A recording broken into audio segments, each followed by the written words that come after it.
Oke. Assalamualaikum warahmatullahi wabarakatuh.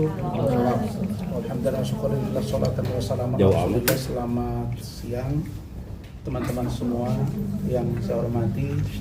Salam sejahtera bagi kita sekalian.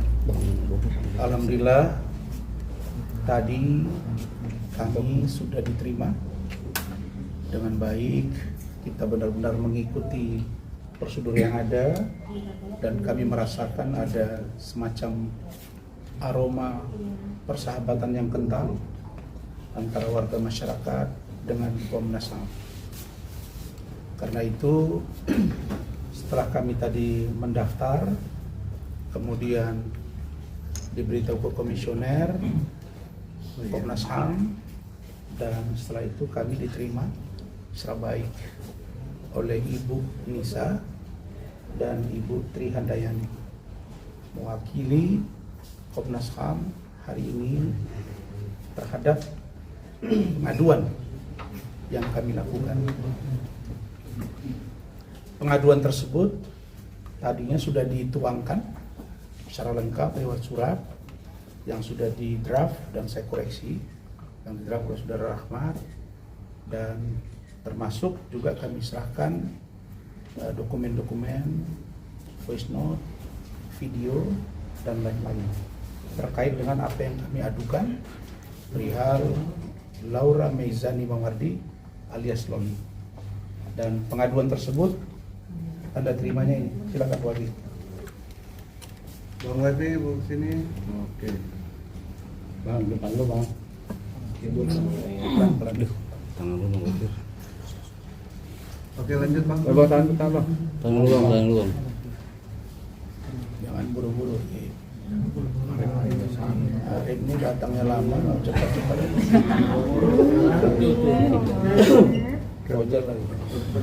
Oke. Teman-teman semua, tadi secara tegas saya sudah jelaskan dari Rahmat, termasuk Bu Ade, tentang kronologi dari awal. Sejak Loli berangkat ke UK, sesampainya di UK, berhenti sekolah, masuk ke rumah Ibu Eda, keluar dari rumah Bu Eda, masuk sekolah lagi, keluar lagi, pacaran dengan Fadel, kemudian pulang ke Indonesia, datang ke rumah NM, ditolak 2 kali, berdampingi Fadel dan keluarga. Setelah itu dia pindah ke apartemen, cari makan sendiri, kemudian beli iPhone sendiri, lalu kemudian dituduh oleh ibunya hamil, aborsi, dan dilaporkan ke polisi. Dan Loli dengan inisiatif sendiri datang ke dokter untuk USG dengan hasil yang negatif dan minta untuk diserahkan kepada Fadel. Fadel menyerahkan kepada Martin untuk disampaikan kepada kami selaku tim hukum. Dan itu semua kami jelaskan dengan runut dan terang benderang.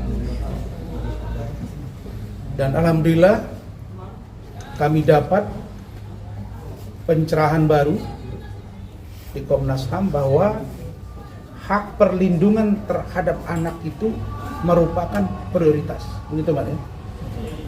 Dan seperti apa kewenangannya nanti bisa ditambahkan oleh Saudara Rahmat. Lalu apa yang prinsip kami sampaikan? Yang prinsip kami sampaikan adalah sampai dengan hari ini, siogianya, sewajarnya, sepatutnya bahwa Saudara Lani Ritonga selaku Asisten Deputi Perlindungan Khusus Anak Kementerian Pemberdayaan Perempuan dan Perlindungan Anak Republik Indonesia di bawah pimpinan Saudara Nahar itu harusnya menghubungi saya untuk menyampaikan progres penanganan dari Loli. Dan itu yang sudah disepakati. Dan rekamannya ada. Jangan mereka mengira saya ini orang bodoh. Saya dan tim tahu kapan kami akan merekam pembicaraan, kapan tidak, dan untuk kepentingan apa. Kita sudah terbiasa dengan orang-orang yang suka bercerita berbeda dengan apa yang dia sampaikan di publik dan apa yang dia lakukan. Yang kedua, setahu saya KPAI, Komisi Perlindungan Anak Republik Indonesia, Saudara AI itu juga hadir bersama dengan saya, bersama dengan Bu Ade, Saudara Rahmat, bahkan Saudara Lecumana. Di depan Saudara Ladiri Tonga. Di depan Kanit PPA Saudara Citra. Yang mengatakan kepada saya agar Loli dibujuk. Dibujuk. Karena Loli yang dia percaya hanya Pak Rasman dan Bu Ade. Tolong kami, Pak. Ini bahasanya ke saya. Di ruangan Kanit PPA. Tanggal 10 Januari 2025 jam 15 WIB di Polres Metro Jakarta Selatan. Apa yang diminta ke saya? Untuk meyakinkan Loli agar Loli mau pindah. Tidak ke rumah saya, tapi ke Rumah Sakit Polri Kramat Jati. Pada saat itu Loli bereaksi. Karena dia bilang, "Om, saya tidak percaya lagi mendengar nama Polri." Saya bilang, "Tidak, nanti saya jelasin," saya bilang. "Om, jangan percaya dengan orang-orang ini." Dan dia berani menunjuk, tunjuk hidung langsung. Dia bilang, "Ibu," dia tunjuk langsung si Rani, dengan pengasuh dia dari safe house, yang mengatakan bahwa seolah-olah dia di guidance. "Ibu tahu kan Nikmir tidak pernah datang ketemu saya. Kalian tidak adil kepada saya. Orang lain bertelepon bisa, saya tidak bisa. Saya menghubungi Om Rasman tidak dikasih." Maksudnya apa? Dan mereka membenarkan bahwa benar Nikita Mirzani tidak pernah mendatangi Loli, tidak pernah bertelepon kepada Loli, termasuk saudaranya Edo, Lintang, Edwin atau siapapun termasuk pengacaranya. Kok tiba-tiba kemarin kami dapat informasi dari Humas Polres Metro Jakarta Selatan yang mengatakan bahwa diserahkan kepada pengacaranya dan kepada keluarganya, yaitu budenya. Selama dia berkomunikasi dengan saya, kepada Rahmat dan Bu Ade, tidak pernah dia mengatakan ada dari keluarganya yang mengurus dia, termasuk ayah kandungnya. Sogianya Kasat, maaf Kanit PPA Polres Metro Jaksel menghubungi saya. Kalian anggap apa saya? Kalian membohongi saya. Saya tidak berkepentingan dengan Loli secara pribadi. Tapi saya punya kewajiban moral membuka tabir ini karena Anda bukan kebal hukum. Karena itu Pak Kapolri mohon, Pak Irwasum, Pak Kadipropam, periksa dan lakukan evaluasi terhadap Citra dan teman-temannya. Kenapa? Kok kalian minta tolong ke saya? Saya tolong. Kita sama-sama ke Rumah Sakit Polri, diantarkan, ditunjukkan ruangannya. Dia minta tolong ke saya supaya saya yakinkan lagi di dalam, supaya dia mau. Diperbaiki TV-nya, di kabelnya maksud saya, diperlihatkan kulkasnya, dibuka pakaiannya, dikatakan akan dibiayai. Saya keluar dengan Rahmat pukul 10:30 sampai jam 11, ternyata malam itu dipindahkan. Maksudnya apa? Tempat ini seolah-olah ada tapi dipindahkan. Berarti safe house yang digambarkan oleh Loli benar. Maka kami mohon kepada Komnas HAM dan Ombudsman Republik Indonesia untuk mencek keberadaan safe house di Pulau Gadung. Silakan wartawan cek ke sana. Apakah benar yang disampaikan Loli? Tapi Komnas HAM bilang, Pak, siogianya Pak, nih, yang namanya safe house yang dibuat di sana, dititip di sana adalah korban, bukan terlapor, bukan saksi. Gitu Mat ya. Sekarang pertanyaannya, Loli sebagai apa? Loli sebagai terlapor bersama dengan Fadel. Itu saja sudah salah. Siapa yang berhak mengoreksi mereka? Mengoreksi mereka adalah Ombudsman Republik Indonesia. Saya lagi dengan Rahmat nanti akan kumpulkan bahan. Saya mohon maaf, besok kita ketemu lagi di Ombudsman. Pukul 12 siang seperti hari ini. Saya akan perjuangkan hak ini untuk bisa, karena yang berhak melakukan pemeriksaan administrasi, kelalaian, penanganan yang tidak profesional adanya di Ombudsman Republik Indonesia. Siapa yang suruh saya? Banyak pejabat negara, bahkan dari orang-orang yang berwenang menangani perkara ini. Jadi kita lagi kumpuli data. Kemudian, apa sih sebenarnya yang dimau mereka dari Loli? Kami menduga keras ada sesuatu yang disembunyikan. Bukan malah safe house yang dikoreksi, bukan malah safe house yang dievaluasi, bukan malah Lani yang diperiksa. Malah saya dapat informasi dititip, Pak, itu orangnya Pak Nahar. Ada apa ini Bu Menteri? Bu Arifatul, Ibu Veronica, tolong periksa ini. Nah, tentang bagaimana saya membujuk Loli, di mana kami bertemu pertama kali, apa pesan-pesan Loli, apa yang disampaikan Loli, bagaimana saya membujuk sampai dia menangis di ruangan Kanit PPA. Saya silakan Bu Ade untuk memutar. Dengar ya, di full speaker kan. Kamera Bu Ade. Dengar. Bang, Kencangin suaranya. Kenceng ya? Udah paling kenceng? Ulangi. Ya mimiado lah, mimiado kamu apa? Kata.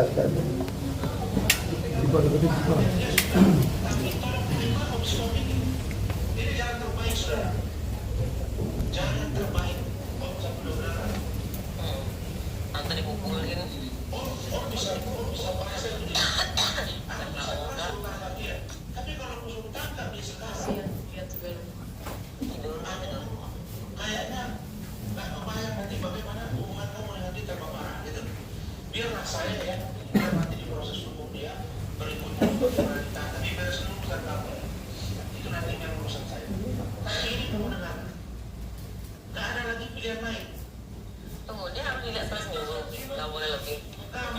Lihat,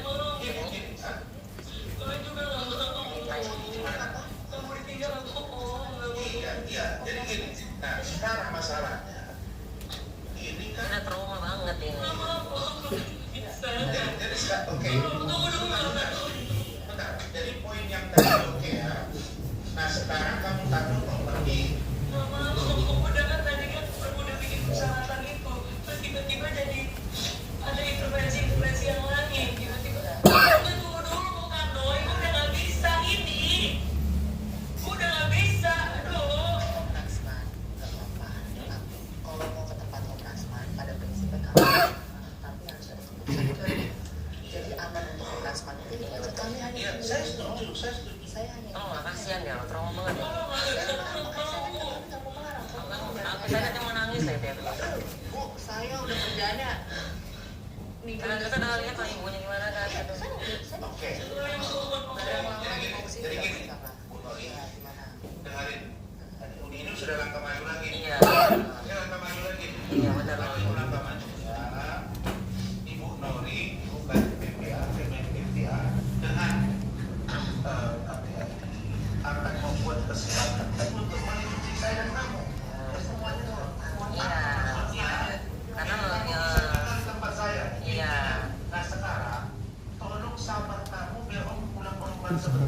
Iya. Dan saya jamin kamu tidak akan dibawa lagi. Digaransi. Kalau kamu di sini. Kalau kamu keluar dari sini, Dan tidak akan ketemu dengan NF. kalau kamu Ya Bu ya, jangan kita berantem nanti ya Bu ya. Jelas. Om sehat. Udah, nanti dibuat kesepakatan. Kamu nanti mandi, kita sama Om. mandi. Ada payung hukumnya. Ada payung hukum untuk melindungi Om. Karena Pak, nanti Om yang kena. Nah, kamu udah dibolehkan di tempat Om, tapi dalam tempat mereka Iya. dituangkan. Berdasarkan ini, maka ini, serahkan ke Pak Rasman. Nah, apa? Nanti kalau mereka sudah menemukan tempat yang tepat buat kamu, silakan kamu. Oke, cukup. Sudah terang ya. Bayangin, saya dikibuli begitu. Itu Kanit PPA, copot ini orang yang nggak pantas ini. Citra ini. Dia ngomong di situ dan dia yang mimpin rapat itu. Ada Nuri itu juga dari unit safe house, dari PPA, dari safe house. Tahu itu Lani, tahu itu komisioner KPAI. Segitunya saya bujuk dia. Gitu. Akan ada kesepakatan. Apa harus dituangkan tertulis? Kan perjanjian lisan juga menjadi sebuah kesepakatan, Mat. Kalian dengar sendiri. Kalau udah begini, kepada siapa lagi kita percaya? Biar ombudsman yang akan turun mengoreksi mereka dan penanganan loli biar Komnas HAM. Nangis dia. Jelas dia minta tolong. Pilihannya waktu itu kalau tidak ke rumah saya, ke tempat yang lain. Dengan catatan, saya harus lihat dia secara berkala dan bisa bertelepon dengan saya. Sampai di rumah sakit Polri, buat begini. Menang hati dia ya. Apa anak ini harus mati dulu baru didengar aspirasinya? Nah, berikutnya banyak yang tanya. Oh itu kan kemarin voice note Loli ke Rasman itu kan hanya itu doang, tidak ada pertemuan. Jangan-jangan udah ketemu di ruangannya duluan. Enggak, dia ketemu dengan saya itu di Horizon. Dan Rahmat dengan Wafi ini sudah tidak ada, mereka sudah tidur. Nah, faktanya seperti apa? Apa interogasi saya pertama ke dia? Diputar lagi sama Bu Ade. Kita bicara fakta. Ingat, 3 instansi ini akan saya kejar. Termasuk unit PPA Polres Jakarta Selatan. Ini. Iya, Dia mau datang. iya. Selamat datang.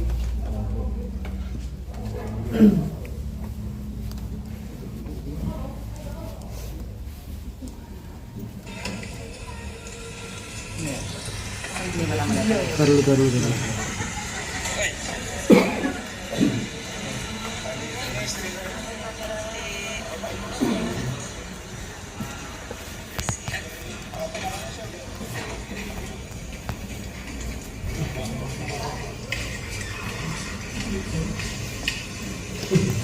Lagi Bu.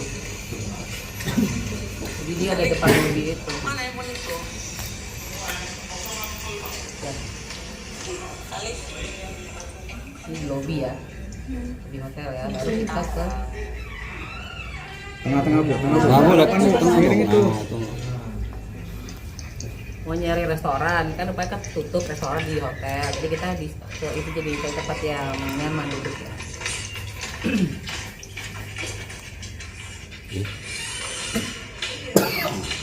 Karena kita kan juga dibilang diculik ya. Nah ini buktinya. Culik di mana?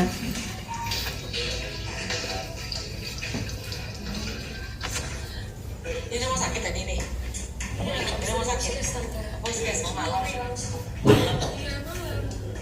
Emang ada tugas malam.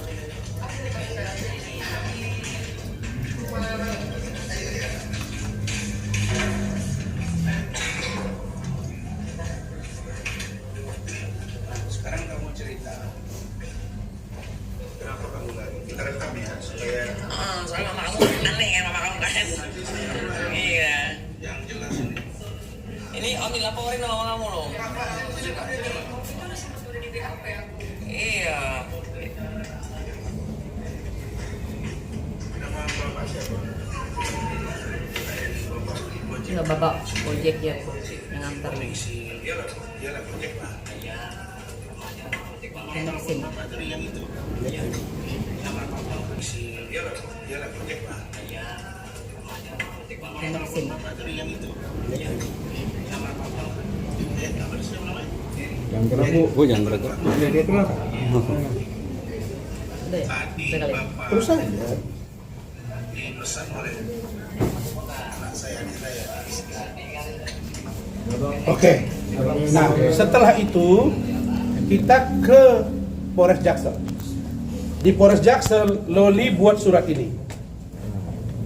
Tangan dia nih kan, nulis ini kan. Iya. Ada Tulisan videonya. tangan Loli. Ada videonya juga. Sebentar, tulisan tangan Loli ini. Mana bang? Tahan bang, tahan. Oke. Tahan bang. Saya kan nggak pernah keluarkan ini kan. Mereka kira saya bodoh apa. Ke sini bang, ke kiri, ke. Bentar satu-satu ya. Tahan dulu bang, 5 menit sini Ya, bang. ya, paham. Tahan sejam bang. Paham. Sini bang sekarang bang. Oke. Nanti waktu Mbak Loli kalau di blur ya. Bacain bang, Muka Loli di blur ya, muka Loli ya. jelas. Bacain aja bang, bacain bang. Oke, nah isinya adalah dia mengatakan sudah tidak tahan lagi karena digabungkan dengan OJGJ dan lain-lain, dan dia minta tinggal bersama saya dan tidak akan melarikan diri. Itu kesepakatan dia. Tapi ini tidak kita gunakan karena kita tahu dia tidak punya kewenangan. Tapi kalau begini bukan untuk saya ranahnya, ke Komnas HAM. Ini sudah kita serahkan tadi. Berikutnya ini video dia. Di depan kanit, di depan penyidik. Ini dilakukan di depan penyidik di ruangan konseling yang ribut dengan Nikita Mirzani. Ini sebelum Nikita Mirzani datang. Tangan, tangan di meter bang.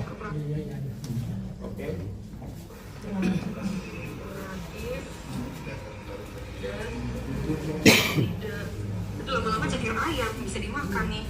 Oke, ini masih dalam keadaan kita tenangkan dia, tapi kok kita malah dilakukan seperti ini. Jadi Komnas HAM harus turun untuk memperjuangkan hak-hak dari seorang Loli. Tapi yang pasti kalau mendengar keterangan dari Ibu Anissa tadi, oleh Ibu Nisa maksud saya, bahwa safe house tempat korban, bukan terlapor, bukan pelaku, apalagi tersangka. Itu yang pasti. Jadi ini kontraproduktif. Silakan Mas. Baik.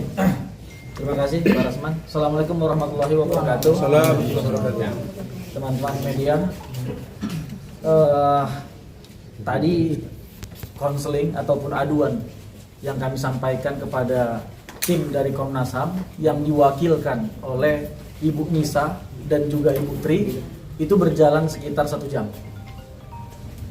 Ada 3 poin dugaan pelanggaran hak asasi anak terhadap Laura Mizani yang kami terangkan kepada Ibu Nisa dan juga kepada Ibu Tri. Di dalam Undang-Undang Nomor 39 Tahun 1999 tentang hak asasi manusia diatur bahwa setiap anak berhak untuk mendapatkan tumbuh kembang yang baik. Kami atau Pak Rasman tadi telah menjelaskan, telah menerangkan bagaimana kondisi Loli mulai dari umur 13 tahun, yang ini adalah keterangan dari Loli sendiri, di mana semenjak umur 13 tahun Loli kerap mendapatkan perlakuan buruk dari ibunya. Sampai Loli berangkat ke UK, London, Loli juga kerap mendapatkan perlakuan buruk dari ibunya. Bahkan dia tidak dibiayai dan dibiarkan terlantar di London. Nah, kondisi ini tadi yang diceritakan oleh Pak Rasman. Dan kami memohon kepada Komnas HAM untuk segera turun dan memeriksa ibu kandung dari Laura Mizani atau Nikita Mirzani. Kemudian yang kedua, tentang hak mendapatkan pendidikan. Sebagaimana kita ketahui bahwa Loli sempat putus pendidikannya di London itu karena kondisi dia sudah tidak memiliki biaya, dan pemerintah London itu mengharuskan seseorang itu yang menempuh pendidikan harus ada biayanya dan harus ada penanggung jawabnya, sehingga dia harus deportasi pulang ke Indonesia. Ketika dia pulang ke Indonesia, terjadilah permasalahan hukum ini.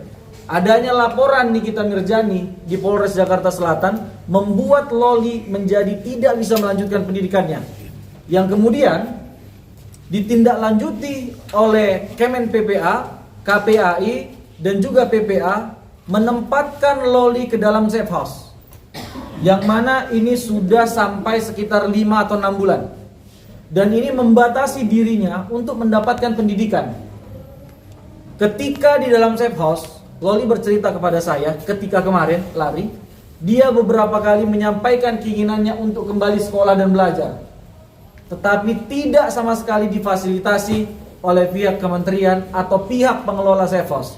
Jadi ini adalah dugaan pengambilan kemerdekaan dari Laura Mezani.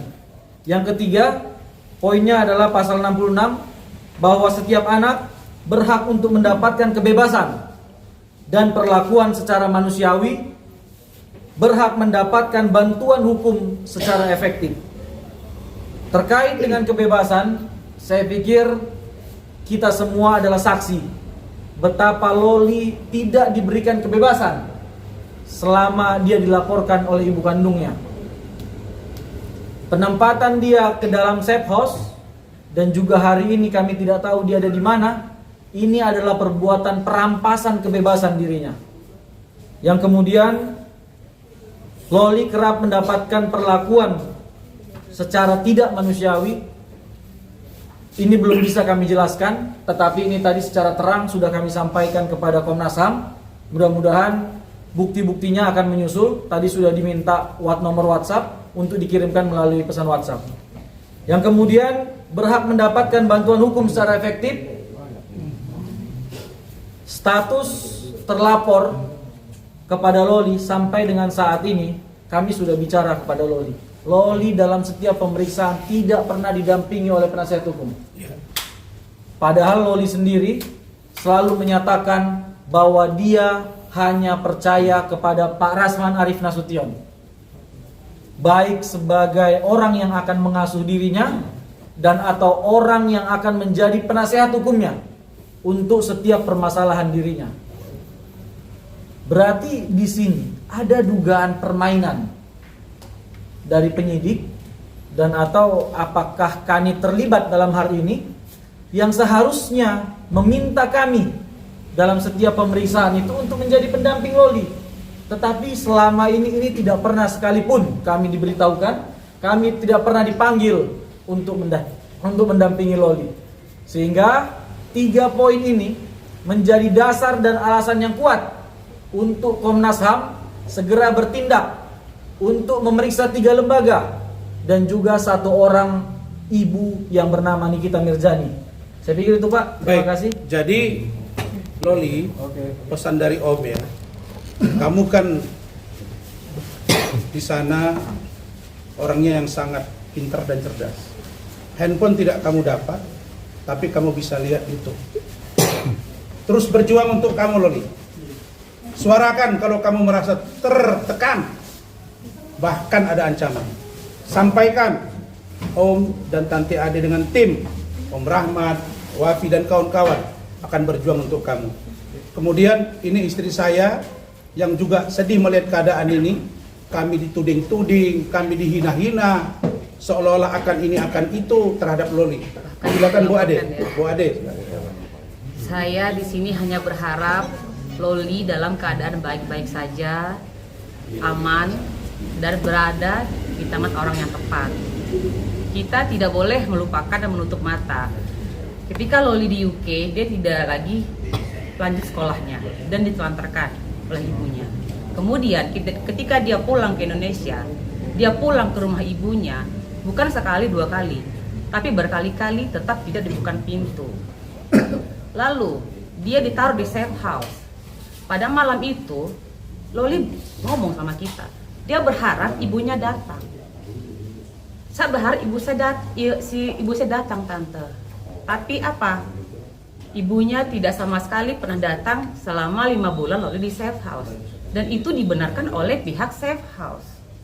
Lalu kemudian terakhir, begitu kami berusaha membujuk Loli mengantar ke Polres, NM datang bukan melihat anaknya. Dia membabi buta seperti orang kesurupan menyerang kami. Harusnya seorang ibu, ya, harusnya dia tuh datang buru-buru memeluk anaknya, menanyakan kabar anaknya. Nah, maka dari itu tiba-tiba kita mendapat kabar Loli tengah malam dipindahkan dari rumah sakit Polri, dan itu katanya dijemput oleh budenya, keluarganya. Yang saya berkali-kali bertanya ke Loli, apakah tidak ada saudara yang lain, yang tertua yang bisa menasihati ibu kamu atau menasihati kamu? Saya bilang begitu. Dia tidak punya siapa-siapa. Saya bahkan bertanya, ayah kamu ada, bagaimana? Dia tidak pernah bertemu dengan ayah sekalipun. Nah, makanya kami di sini tuh khawatir loh gitu loh, nih ada apa gitu loh. Padahal sementara kita ini menyelamatkan Loli gitu. Pada malam itu di Polres itu tuh kita berusaha untuk ini ibu sama anak tuh berdamai. Ini titik permasalahannya apa? Apakah bisa diselesaikan malam ini, bisa kembali berpelukan dengan ibu dan anak? Pada waktu itu kami seperti itu begitu loh. Tapi yang terjadi kan malah kami dianiaya, dipukul kan gitu. Bahkan kami dilaporkan atas penculikan gitu loh. Ya saya berharap itu aja buat Loli. Semoga kamu dalam keadaan aman, tenang, mental kamu kembali pulih, semangat kamu tetap ada. Karena pada waktu kami meninggalkan Loli di rumah sakit Polri, Loli masih dalam keadaan ketakutan. Tante ya besok lihat aku nggak? Iya, saya menenangkan Loli aja. Iya, nanti kita bakalan lihat jenguk Loli, bakalan tanya progres Loli bagaimana di Polri. Pokoknya Loli tenang aja. Pokoknya kami bawain makanan kesukaan Loli. Kami bawain. Saya berencana kan dia bajunya kan nggak ada. Nah, saya waktu itu saya berencana pas hari Rabu apa itu ya, kita bakal membawa pakaian untuk Loli karena pakaiannya sangat sedikit sekali. Tapi pakaian dalam nggak ada, pakaian dalam juga nggak ada, sedikit sekali lah pokoknya. Nah kami mau mengantarkan itu, tiba-tiba kan ada informasi Loli sudah dijemput tengah malam. Ada apa nih kok diam-diam seperti ketakutan atau apa? Bagaimana saya juga nggak tahu gitu. Itu aja. Jadi fisik Loli, sebentar. Fisik Loli, supaya kalian tahu ya, katanya kan anak orang kaya, anak orang hebat. Fisiknya itu, badannya itu sudah, mohon maaf, sudah baunya itu udah nggak enak. Kemudian biarlah nanti Komnas HAM yang turun dan Ombudsman. Informasi terbaru nih, saya dapat info ada usaha untuk melimpahkan perkara Fadel ke Polda Metro Jaya. Ya, ada upaya untuk melimpahkan laporan terhadap Fadel ke Polda Metro Jaya. Ada apa dengan kalian semua sekarang? Jangan coba-coba itu. Kenapa? Karena sudah naik sidik, Polres harus bertanggung jawab. Kami desak untuk dihentikan. Ini nanti sama-sama kita lihat. Kalau itu terjadi, ini akan tambah ramai urusannya. Oke, silakan. Bang, diperjelas aja bang, perjuangan abang apa sih untuk Loli bang? Kan kabarnya Loli kan nggak ada ya, kabarnya dipegang sama keluarganya ya. Perjuangan nah, saya. Nah itu kan secara logika kan memang keluarga lebih berhak bang ya, gitu. Apa yang abang perjuangkan nih gitu, dari Loli? Bung, semua orang tahu anak di bawah umur adalah tanggung jawab kedua orang tuanya. Pertanyaan saya, orang tuanya satu yang ada, yang bapaknya nggak pernah kelihatan, yang ada ibunya. Kemudian ibunya ini seperti apa? Kalian kan sudah dengar bahwa dia selama 2 tahun tidak diurusi. Lalu kemudian ibunya cuap-cuap, ambil paksa dari apartemen bawa ke safe house. Ceritanya safe house, aman, nyaman. Dan dia ngomong ke media, sudah komunikasi dengan Loli. Loli membaik, tambah sehat. Dan Loli mengatakan menyesal berpacaran dengan Fadel dan menyesal mengenali keluarga Bajide. Faktanya terungkap, Loli lari, tidak pernah dia datang. Akankah kita percaya juga begini? Jangan lagi nanti tiba-tiba seorang NM bicara yang tidak sesuai fakta, tahu-tahu pihak penyidik kepolisian, Kemen PPA, KPAI menyampaikan hal yang tidak sesuai dengan yang sesungguhnya. Siapa yang berhak untuk memeriksa institusi ini? Adanya di Ombudsman. Makanya besok kami ke Ombudsman. Itu jawaban saya. Mas Rasakan sebagai terlapor itu maksudnya dia ada? Silakan Mas, jawab Mas. Selama ini kan dia menyebut Loli sebagai korban. No. Itu informasi. Nah, gini, teman-teman, selama ini teman-teman pasti mendengar laporan Nikita Mirzani itu tentang 2 perbuatan. Satu perbuatan aborsi, satu lagi perbuatan pemaksaan persetubuhan dengan kekerasan. Kan itu. Apakah mungkin perbuatan aborsi ini dituduhkan terhadap terlapor Fadel Bajide? apakah mungkin laki-laki melakukan aborsi? Kan ini mustahil gitu. Artinya tuduhan ataupun pasal-pasal yang dicantumkan itu berhubungan dengan siapa terlapornya dan apa perbuatan terlapornya. Makanya tidak ada keraguan bagi kami, posisi Laura Mezani adalah posisi terlapor bersama dengan Fadel Al-Fajar Bajide. Itu. Baik, cukup ya. Siap, Bang. Oke, thank you. Siva. Besok.